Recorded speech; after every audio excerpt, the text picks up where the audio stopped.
अस्सलाम वालेकुम, आप देख रहे हैं प्रोग्राम दो टोक। मैं हूं किरण नाज। निगरां हुकूमत ने DGISI lieutenant general Nadeem Anjum की मुद्दत मुलाजमत में तौसी कर दी है। निगरां वज़ीर आज़म अनवारुल हक काकड़ ने बैनुल अक़वामी मीडिया को इंटरव्यू में इस अहम तौसी की तस्दीक की है, ताहम ये वजाहत नहीं की कि तौसी कितनी मुद्दत के लिए होगी। कहा जा रहा है कि इस तौसी के बाद लेफ्टिनेंट जनरल नदीम अंजुम मजीद कम अज़ कम 1 साल तक DGISI रहेंगे। अरब न्यूज़ को दिए गए इंटरव्यू में निगरां वज़ीर आज़म अनवारुल हक काकड़ का कहना था कि कोई भी निज़ाम तसलसल को तरजीह देता है और इसकी हिमायत करता है ताकि आइडिया या ब्रांड अपनी जड़ मजबूत कर सके। इसी तनाजुर में क़यादत कई इदारों में बाज़ औक़ात महसूस करती है कि बाज़ अफराद को किसी भी सिक्योरिटी मफाद में काम जारी रखना है या फिर बसूरत दीगर रियासत को तौसी का सवाबदीद हासिल है। इसमें कुछ भी खिलाफ मामूल नहीं है। DGI की मुद्दत मुलाजमत में तौसी की पहली खबर 16 सितंबर को अंग्रेजी रोजनामा द न्यूज़ में सहाफ़ी उमर चीमा ने दी थी, जिसके मुताबिक DGISI की मुद्दत मुलाजमत में तौसी की समरी की मंजूरी 2 रोज़ कबल यानी 14 सितंबर को दे दी गई है, जिसके बाद से इस हवाले से शेमगोइयाँ की जा रही थी और आज इसकी तस्दीक भी हो गई है। लेफ्टिनेंट जनरल नदीम अंजुम मुद्दत मुलाजमत में तौसी पाने वाले पहले DGI नहीं। इससे पहले पाकिस्तान पीपल्स पार्टी की हुकूमत में उस वक्त के DGISI जनरल शुजा पाशा को एक नहीं बल्कि 2 बार मुद्दत मुलाजमत में तौसी दी गई। पहले उनकी मुलाजमत में 1 साल और फिर 2 साल तक का इजाफा किया गया। वो 2008 से 2012 तक डायरेक्टर जनरल ISI के ओहदे पर तैनात रहे। लेफ्टिनेंट जनरल नदीम अंजुम को 6 अक्टूबर 2021 को DGISI तैनात किया गया और इसका ऐलान पाक फौज के शोबे ताल्लुकात आमा ने किया, लेकिन अगले 20 दिन तक उनकी तैनाती का नोटिफिकेशन जारी नहीं हो सका। इस दौरान हुकूमत और इस्टेब्लिशमेंट के ताल्लुकात में इख्तलाफ और तलखियों की बातें होने लगी। ISPR के ऐलान के तकरीबन 1 हफ्ते बाद उस वक्त के वजीर इत्तलात फवाद चौधरी को मीडिया पर आकर यह कहना पड़ा कि DGISI की तैनाती वजीर आजम का इख्तियार है। तैनाती का अमल शुरू हो चुका है, जल्द कानूनी तकाजे पूरे किए जाएंगे और बिलाखिर तमाम कानूनी तकाजे पूरे करने के बाद 26 अक्टूबर को तैनाती का नोटिफिकेशन जारी कर दिया गया। ओहदा संभालने के बाद लेफ्टिनेंट जनरल नदीम अंजुम ने मुल्क के तूलो अर्ज में दहशत गर्दों के खिलाफ इंटेलिजेंस कार्रवाइयों को असर नौ तरतीब दिया। लेफ्टिनेंट जनरल नदीम अंजुम की सरबराही में बड़ी कामयाबी बलोच अलहदगी पसंद तंजीम बलोच नेशनलिस्ट आर्मी के सरबराह गुलजार इमाम शंबे की गिरफ्तारी की सूरत में मिली। उन्हीं के दौर में दहशतगर्दी के खिलाफ जंग ने एक नई शक्ल इख्तियार की। गैर कानूनी महाजरीन को उनके आबाई ममालिक भिजवाने के अमल का आगाज हुआ।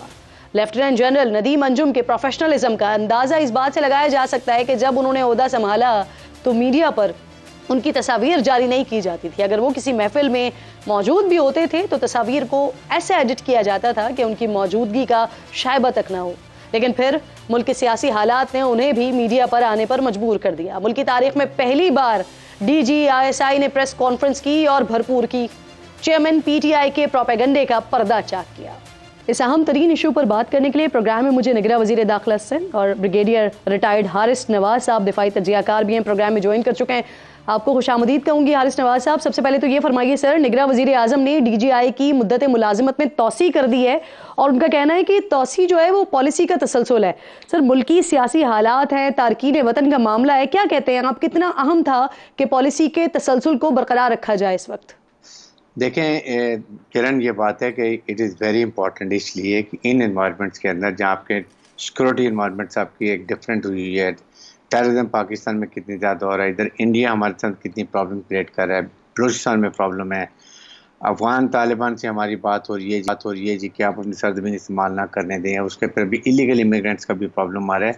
तो आई थिंक इस वक्त इन एनवायरनमेंट्स के अंदर there was a very serious necessity कि DGI की एक्सचेंजिंग की जाए ताकि पॉलिसी का तसलसल भी रहे और कंटिन्यूटी पॉलिसी रहे, ताकि कहीं ना कहीं कोई प्रॉब्लम इस वक्त चेंज करना is not in the interest of Pakistan, I would say, because I से नोन इन द वर्ल्ड कि वो कितनी प्रोफेशनल तरीके से काम करते हैं और इसीलिए निगरां वज़ीर आज़म ने उनकी एक्सचेंजिंग की है। एंड आई डेफिनेटली से कि it is the right step, it should have been done और इससे कम से कम कुछ अर्से के लिए जो पॉलिसी है उसमें कोई चेंज नहीं आएगी और काम आसानी प्रोफेशनल तरीके से चलता रहेगा। हारिस साहब, इस एक्सटेंशन की ये सिफारिश जो है वो आर्मी चीफ की तरफ से आती है वज़ीर आज़म साहब के पास? देखें, जाहिर है कि उनको उनकी इसमें ज़रूर शामिल होगी, मर्दी शामिल होगी और उसके बाद it goes to minister of defence पे जाती है, मिनिस्टर ऑफ डिफेंस पे जाके उसके बाद it goes to the prime minister of Pakistan और निगरान हुकूमत के प्राइम मिनिस्टर पाकिस्तान की वही पावर्स होती हैं जो निगरान वज़ीर की होती हैं या परमानेंट प्राइम मिनिस्टर की होती हैं। तो इसलिए मेरे ख्याल में इन चीज़ों को डिले कभी नहीं करना चाहिए, ताकि everybody should work according to the requirement, और उनको क्लियर हो कि मैंने कितना अर्सा और रहना है, क्या करना है। और इसलिए मैं very professional person, is doing a great job for Pakistan army के लिए, पाकिस्तान की सिक्योरिटी एजेंसीज के लिए, पाकिस्तान ISI के लिए। His services have been tremendous. I think in that recognition, I'm sure कि जब हुकूमत जो फील किया होगा उनकी सर्विस हमें और चाहिए। हारिस साहब, ये तौसी जो है वो इंडिपेंडेंट उर्दू की ये खबर है, उनके मुताबिक 1 साल तक के लिए ये तौसी की गई है। आपके पास क्या इत्तलात हैं, जरा आप इसे कंफर्म कीजिएगा। और प्लस ये कि आर्मी रूल्स क्या कहते हैं इस हवाले से सर?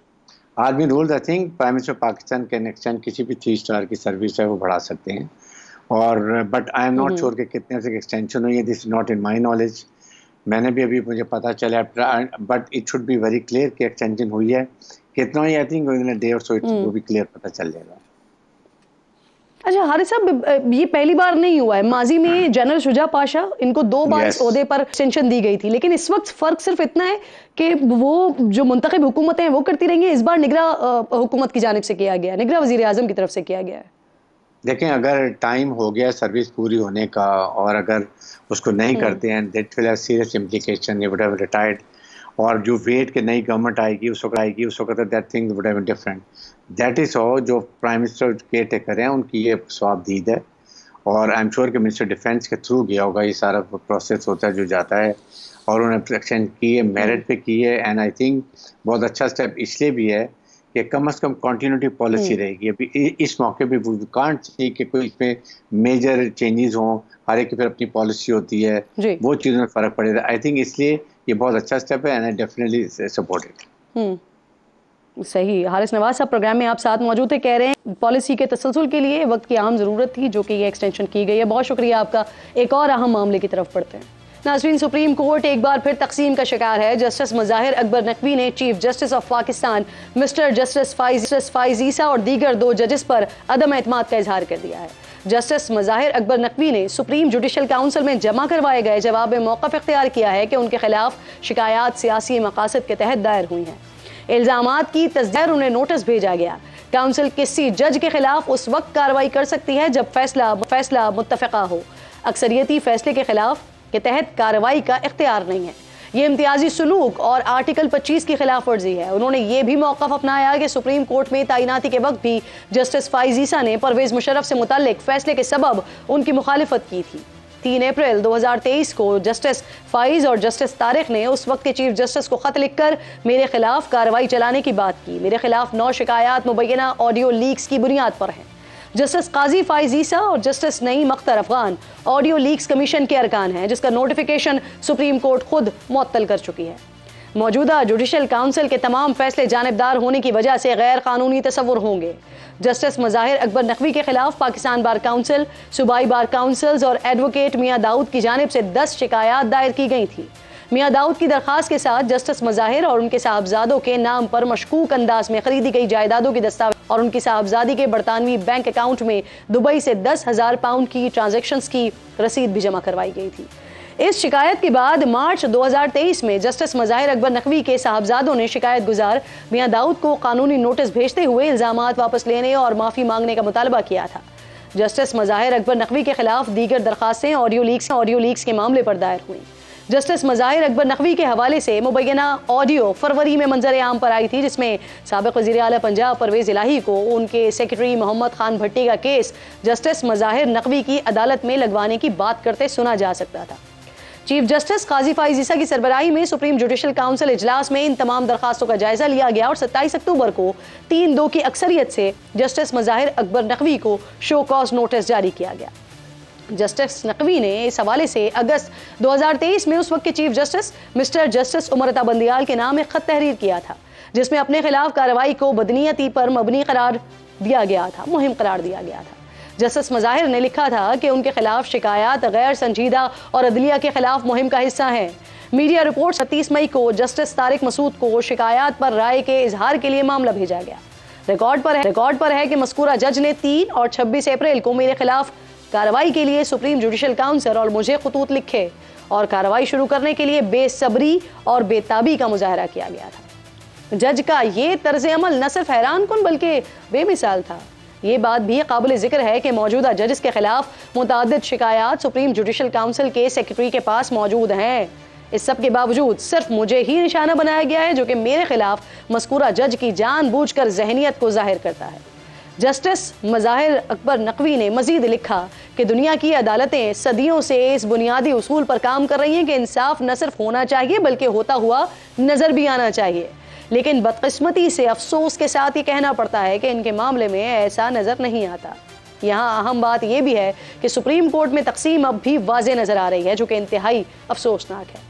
ये मामला कहाँ जाएगा, कहाँ, इसी पर बात करने के लिए पाकिस्तान बार काउंसिल से हसन रजा पाशा साहब मुझे ज्वाइन कर चुके हैं। बहुत शुक्रिया। अस्सलाम वालेकुम हसन साहब। सबसे पहले तो सर ये फरमाइए, जस्टिस मज़ाहिर नकवी साहब के पास आज तक का वक्त था शो कॉज नोटिस का जवाब जमा करवाने के लिए, लेकिन जवाब उन्होंने नहीं दिया, बल्कि उसके बजाय उन्होंने काउंसिल के 3 अरकान पर एतराज़ उठा दिया है। तो सर अब ये कार्रवाई कैसे बढ़ेगी आगे, हसन साहब? देखें, कौंसिल के अरकान पे एतराज़ करना उनका हक बनता है, लेकिन बड़ी अहम चीज़ जो उन्होंने मिस कर दी है वो ये है कि विद इन स्टिपुलेटेड पीरियड उनको चाहिए था कि वो शोकाज नोटिस का जवाब दे देते और उसमें ऑब्जेक्शन ये ले लेते, लेकिन उन्होंने मुनासिब यही समझा कि ऑब्जेक्शन ले लूं और फिर शोकाज नोटिस का जवाब वो बाद में दूंगा। शायद इसके कॉन्सिक्वेंसेस उनको बर्दाश्त करना पड़ेंगे, क्योंकि मैं समझता हूं कि जब एक क्लियर कट एक वर्ड्स में ये कहा गया कि आप शोकाज नोटिस का जवाब दें, तो फिर उनको करना चाहिए था, जो कि उन्होंने नहीं किया। शायद वो बस मिस कर गए।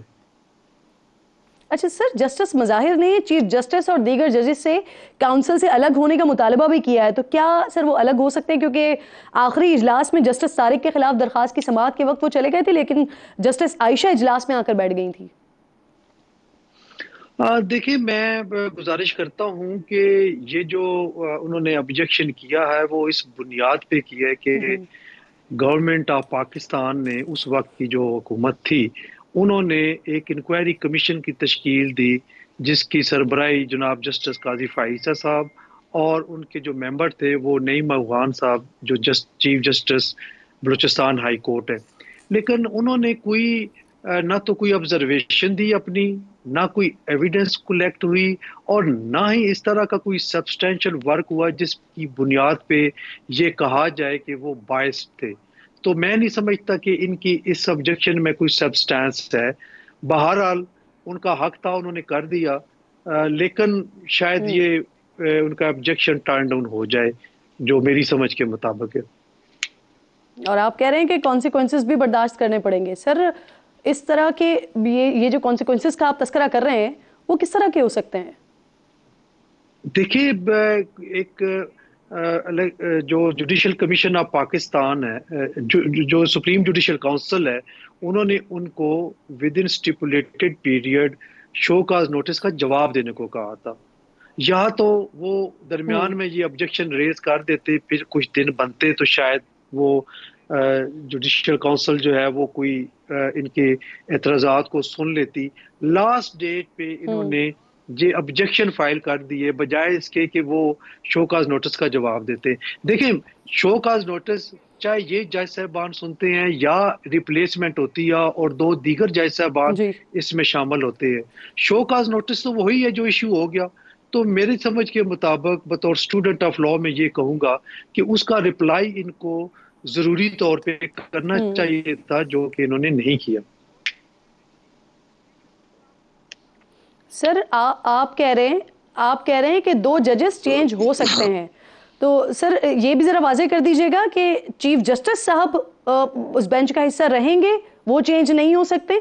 और दूसरा ये कि क्योंकि अब शो कॉज का नोटिस उन्होंने आखिरी दिन पर जवाब नहीं दिया है, तो उनके पास ऑप्शन क्या है और उनके खिलाफ कार्रवाई क्या हो सकती है? देखिए, मैंने ये नहीं कहा कि वो चेंज हो सकते हैं। मैंने कहा अगर चेंज हो गए तो वो सिर्फ 2 जज साहबान चेंज हो गए जो काउंसिल के मेंबरान हैं। मैंने ये अगर कहा है, और इससे पहले मैं ये कह चुका हूं कि शायद ये इनके जो ऑब्जेक्शंस हैं ये रिजेक्ट कर दिए जाएं और जो रेफरेंस के मामलात हैं वो प्रोसीडिंग्स वो आगे चलें। सही sir, chief justice of Pakistan justice Faiz Isa के खिलाफ भी एक रेफरेंस सुप्रीम कोर्ट में आया था जिस पर उन्होंने फुल कोर्ट तश्कील देने की दरखास्त की थी और इफ्तिखार चौधरी के खिलाफ रेफरेंस का भी हवाला दिया था। तो क्या इस केस में भी मुमकिन है ऐसा? मेरा ख्याल है कि ये जो ऑब्जेक्शन पिटीशन इन्होंने फाइल की है उस शोकाज नोटिस के रिस्पांस पे, तो इसका फैसला लेके वो यकीनी तौर पे सुप्रीम कोर्ट ऑफ पाकिस्तान में पिटीशन फाइल करेंगे और फिर 3 रुकनी committee supreme court practice and procedure act के तहत ये फैसला करेगी कि ये 184(3) के जुमरे में आता है या नहीं आता। अब हसन साहब, ये पब्लिक अकाउंट्स कमेटी भी जस्टिस मज़ाहिर नकवी के खिलाफ तहकीकात कर रही थी, तो क्या ये मामला भी उनके दायरे कार में आता है? जी, पब्लिक अकाउंट्स कमेटी ने कॉग्निजेंस ली। देखें, ये पर्क्स एंड प्रिविलेजेस तो government of Pakistan supreme court of Pakistan को देती है। एनुअल बजट होता है और बजटरी ग्रांट वो सुप्रीम कोर्ट को या हाई कोर्ट्स को रिस्पेक्टिव प्रोविंशियल गवर्नमेंट्स करती हैं, तो जाहिर है वो पूछ सकते हैं। और आपने देखा होगा कि चीफ जस्टिस ऑफ पाकिस्तान ने कल ही अपने कुछ इख्तियारात रजिस्ट्रार को तफवीज़ किए हैं कि registrar account public account committee को जवाबदेह होगी और वो बताएंगी कि किस तरह खर्च हुआ है। तो मेरा ख्याल है कि अगर उन्होंने किए हैं तो कोई ऐसी बुरी बात नहीं है। जजेस और जनरल्स अपने आप को मुकद्दस गाय ना समझें, बल्कि अकाउंटेबल होना चाहिए।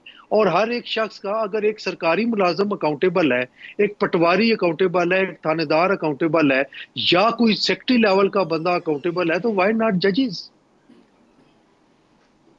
सही। हसन रजा पाशा साहब, आप कह रहे हैं एहतसाब सबके लिए होना चाहिए, एक जैसा होना चाहिए। पाकिस्तान बार काउंसिल से मेरे साथ मौजूद थे, बहुत शुक्रिया आपका। इलेक्शन का बिगल बच चुका है, पुराने जो इत्तेहादी थे वो मुखालिफ हो रहे हैं और नए नए इत्तेहाद बन रहे हैं क्योंकि इलेक्शन की तारीख सामने आ गई है।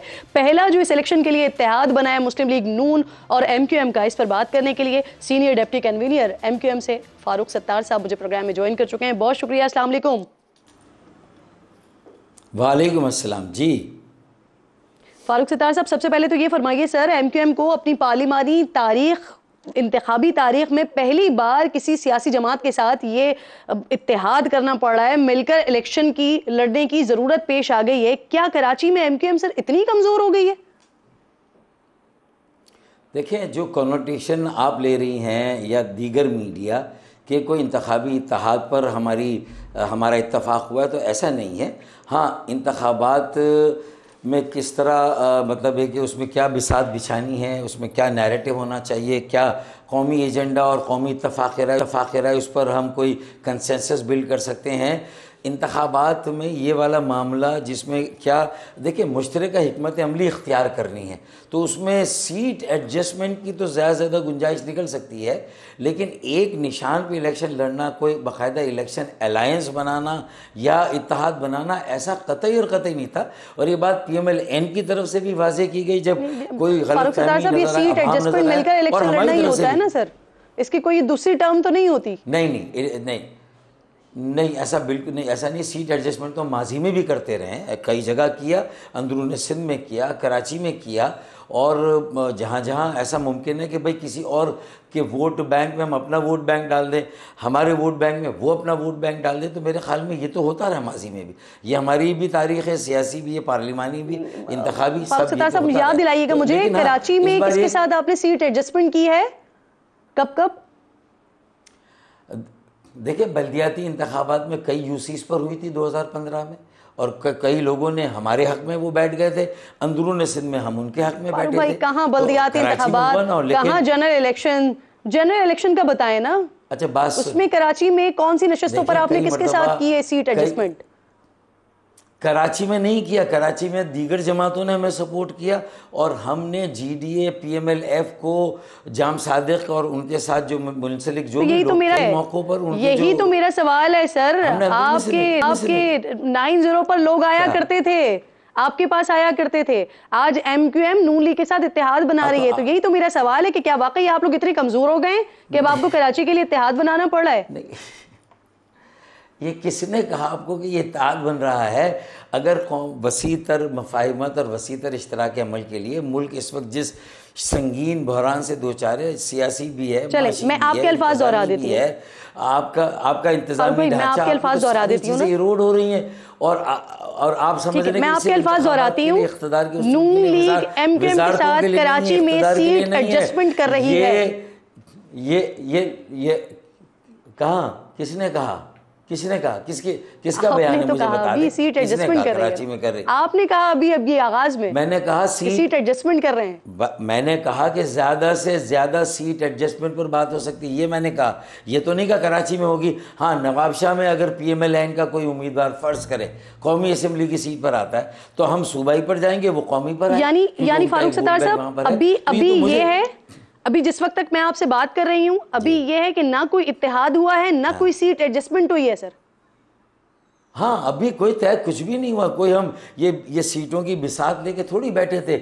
आप बिल्कुल यकीन माने, वो तो एक छोटा कंपोनेंट था जो आप बात करी, जिसमें हम पूरा प्रोग्राम खर्च कर देंगे, वो छोटा कंपोनेंट था। असल तो ये था कि भाई पाकिस्तान के आइन को अवाम के दरवाजे तक इंसाफ पहुँचाने के लिए, उनके हुकूक बहाल करने, उनके गज़्ब-शुदा हुकूक बाजियाब करने के लिए, अगर उनके लिए हम आर्टिकल 140A की कोई तशरीह कर सकते हैं, या आर्टिकल 140A के नफाज के लिए हम बल्दियाती तरामीम को जो सुप्रीम कोर्ट ने फैसला दिया है उसके मुताबिक बना सकते हैं। PMLN क्या कहती है, पंजाब में अगर उन्हें मौका मिला तो क्या वो बल्दियाती इदारों, ज़िले हुकूमतों को बाइख्तियार, बावसीला और मौसर बनाने के लिए क्या उस आइनी तरमीम पर हमारा साथ देंगे, या उस इंटरप्रिटेशन में हमारी उनकी इंटरप्रिटेशन क्या है। इसी तरीके से आर्टिकल 160 के तहत इन्हीं इदारों को मरकज़ से सूबों को तो आर्टिकल 160 में कौमी मालियाती कमीशन से वसाइल मिलते हैं, लेकिन फिर नीचे सूबों की मर्जी है, उनके रहमो करम पर है, वो कराची को कुछ ना दें और लाड़काना और नवाबशाह के नाम पे 15 सालों से अपने ज़ाती, गिरोही और जमाती मफादात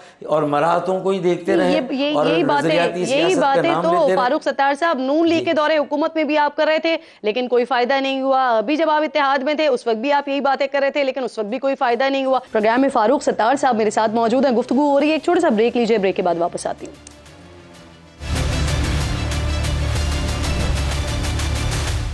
इलेक्शंस बिल्कुल सर पर हैं और इस पर जो पहला इत्तेहाद बना है यानी नून लीग और MKM का, इस पर बात करने के लिए प्रोग्राम में फारूक सत्तार साहब मेरे साथ मौजूद हैं। सर मुझे ये बताइए, जिस इम्कान की आप बात कर रहे हैं, कितना इम्कान है इसका कि मुस्लिम लीग नून के आप कितने उम्मीदवारों को कराची की कितनी नशिस्तों पर सर सपोर्ट करेंगे, इसका इम्कान कितना है? देखिए, फिर वही आपका फोकस इस वक्त जो है ना, वो इलेक्शन में सीटों पर क्या तय हुआ या कोई इंतखाबी अलायंस बन रहा है। मैंने दोनों चीज़ों को मुस्तरद किया। उनका डेलीगेशन इतवार को आ रहा है, ठीक, सुने ना, इतवार को डेलीगेशन आ रहा है PMLN का, और हम आपस में बैठकर ये बातचीत करेंगे कि हम एक चार्टर बना रहे हैं जो कि कौमी, जिस पर नेशनल कंसेंसस बिल्ड हो सके।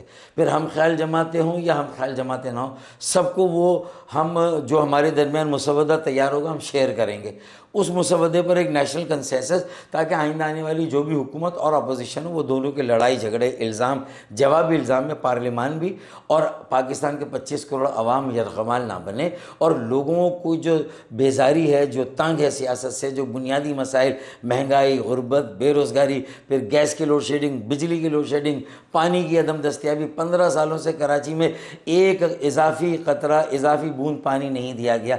क्यों ऐसा हुआ? ऐसा जबकि वफाक कहता है कि हमने पैसे दिए, सूबे ने 4 मरतबा, देखिए बहुत सारी बातें, ये कैसे होगा कि एक सियासी जमात अगर इस एक मसले का हल नहीं कर सकती। अब देखिए, आप खुद बता रहे हैं कि PMLN का वफ्द आ रहा है आपसे मुलाकात करने के लिए। अगर नून लीग सीट एडजस्टमेंट की कराची में बात करती है तो MKM ने भी तो सर कोई ग्राउंड पर होमवर्क किया हुआ होगा ना, कि आप भी तो उनके सामने कुछ रखेंगे ना।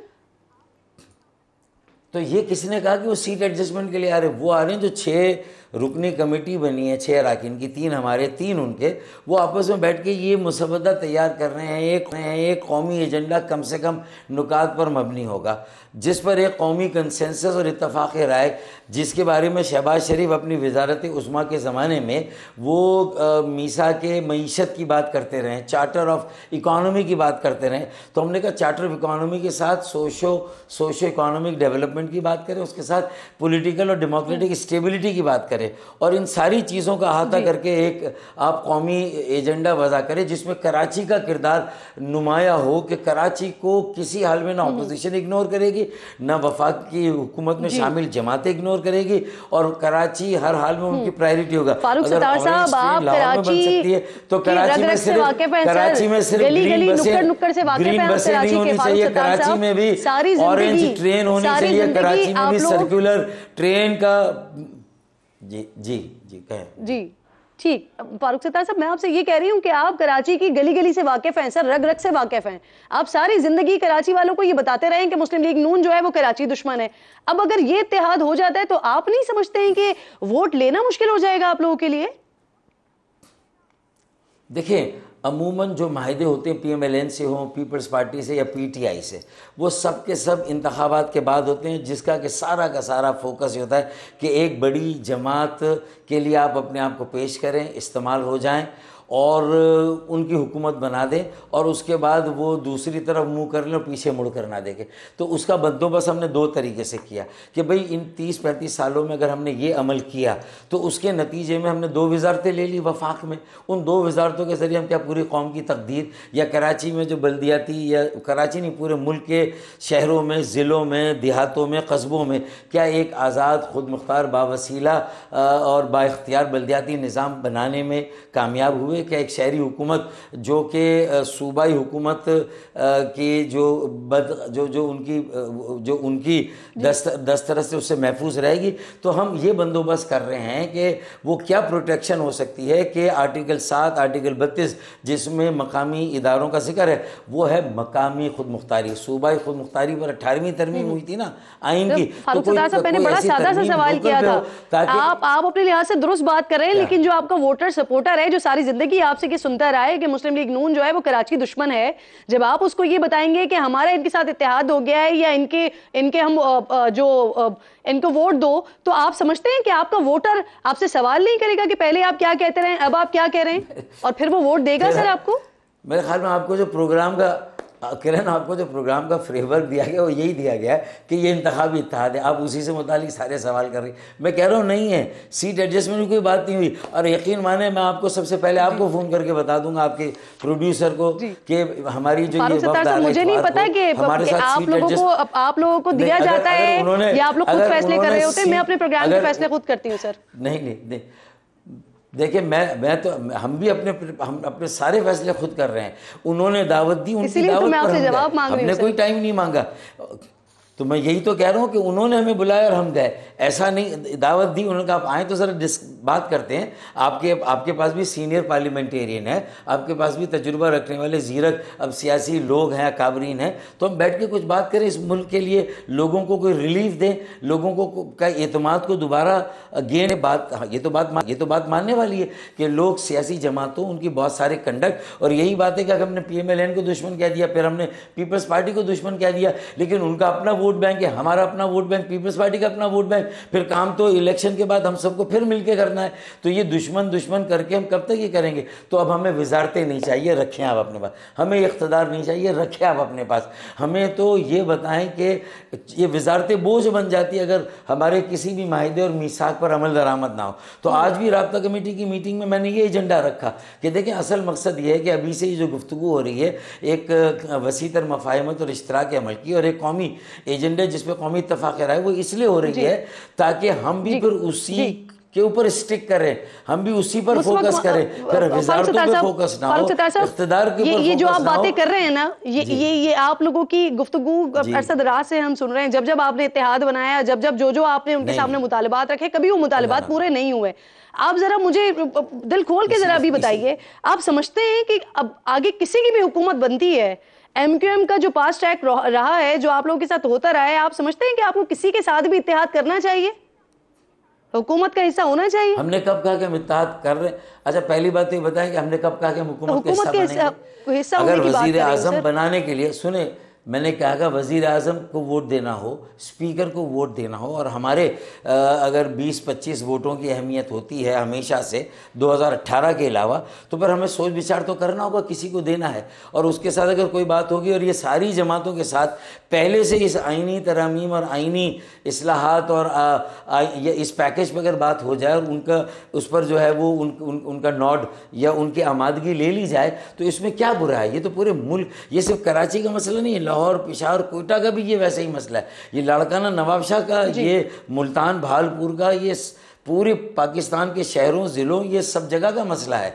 तो हम तो ये एक कौमी एजेंडे पर बात कर रहे हैं, और कराची का किरदार उजागर हो कि 4000 अरब रुपए का टैक्स देता है मरकज से, सर ये जो आपके दफातर हैं, सूबे से 20 अरब इनकी वापसी का मुतालबा रखेंगे आप? 90 की वापसी का मुतालबा रखेंगे आप सामने? देखें, ये पिछली जो हुकूमत में पीडीएम में गए तो ये एमक्यूएम ने अपने माहिदे में इसको शामिल किया था, खालिद भाई ने और राब्ता कमेटी ने। लेकिन जब से मैं और फिर मुस्तफ़ा भाई शामिल हुए, हमने और खालिद भाई ने तय किया कि ये मुतालबा हमारे लिए अहमियत नहीं रखता। अब देखना है कि इंतखाबात में जब हम दफातर खोलेंगे इंतखाबी, वही हमारे सियासी तंजीमी दफातर भी होंगे। हाँ, अगर उनमें कोई रुकावट आती है तो फिर लेवल प्लेइंग फील्ड नहीं है।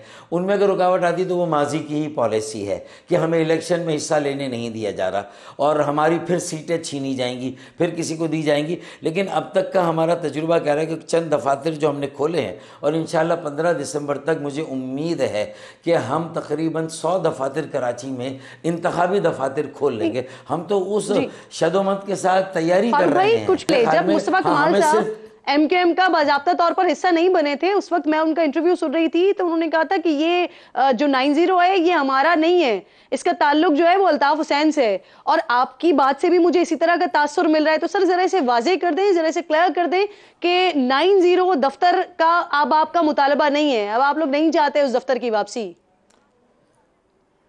देखें, बतदरीज चीज़ें जो है ना अपने उस तरफ जाती हैं जहां उन्हें जाना चाहिए, ठीक है ना। एक अलामत है, कोई भी मरकज़ी दफ्तर अगर किसी जमात का है तो वो जमात का है, और जिसके नाम से इलेक्शन कमीशन में वो जमात दर्ज है वो फिर उसी सरबराह के साथ उस ऑफिस का है। लेकिन अगर कहीं कोई कंट्रोवर्सी है तो इंतखाबात लड़ने के लिए, लोगों को यकजा करने के लिए, उनकी मायूसी दूर करके उनको उम्मीद की तरफ लाने के लिए हमने जिस तरह आपस में अपनी अना को, अपने इख्तलाफ को एक तरफ रख के एक मुख्तसर एजेंडे पर हम सब एक हुए, मैं, खालिद भाई, मुस्तफ़ा भाई।